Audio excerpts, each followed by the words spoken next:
Hola, bienvenidos a este espacio. Hoy en el último día de Aqua Expo 2022, precisamente contamos hoy con la presencia de Benedict Standen. Es biólogo marino con maestría y un PhD en la Universidad de Reino Unido. Ha investigado los efectos de los probióticos en especies acuáticas, incluidos peces y camarones. Actualmente está involucrado en el desarrollo de una industria mundial de producción animal más sostenible, como responsable de la estrategia, el marketing y el desarrollo de productos acuáticos. Posee varias publicaciones científicas sobre estudios basados en enfermedades, nutrición y producción sostenible. Thank you very much for having me. Benedict, what was the topic of the conference? So I made my conference on Tuesday. The main topic was talking about health in shrimp, specifically focused on Vibrio, because even though the industry, especially in Ecuador, has seen rapid growth, really impressive growth in recent years, despite these unprecedented challenges, we still see a challenge with disease. And especially further afield in Asia, it's the biggest bottleneck towards the growth of the industry, not just from bacteria, but also from virus, from fungus, and also parasites. And Vibrio is really the number one enemy, I think, of the shrimp. So it's either directly responsible or indirectly responsible for quite large mortalities. So this was the topic of my congress. How can we work together as an industry and really fight the Vibrio once and for all and win the battle? Okay, Benedict. Research. So one of the approaches that we take in DSM, we have a three kind of approach strategy, 3 pillars.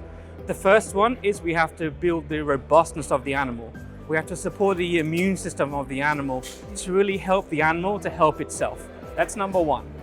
The second one is we can fight the pathogen directly. So really either kill the pathogen or injure the pathogen, reduce the virulence, for example.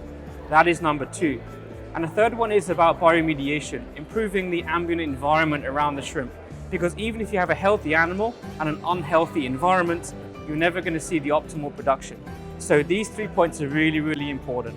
Host, pathogen, and an environment. If we really combat these 3, then I think we have a very good chance of predictable and a good harvest.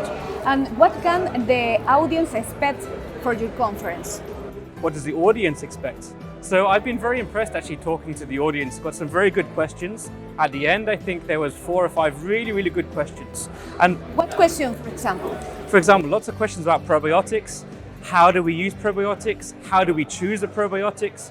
Because there's lots and lots of different products on the market with many, many different formulations. And I think this can be quite confusing sometimes for the customer, for the producer. Which do I choose? Why do I choose it? How do I use it? When do I use it? These kind of questions. So there's lots of practical questions, I think. Yeah. Okay, very good. What's your opinion about Aqua Expo? Honestly, it's really fantastic to be back in Ecuador. I remember coming to the event before COVID, and it was already a really absolutely, exactly. 2018, I think, was the last time. And I think it's really come back. It's bigger, it's better, and it's really nice to have these face-to-face meetings again with our customers, with new customers, and of course our friends. It's a very small industry, so it's nice to connect face-to-face again. Thank you so much, Benedict, for this interview. Con eso nosotros concluimos esta entrevista y seguiremos aquí informando desde Aqua Expo 2022, que concluye el día de hoy.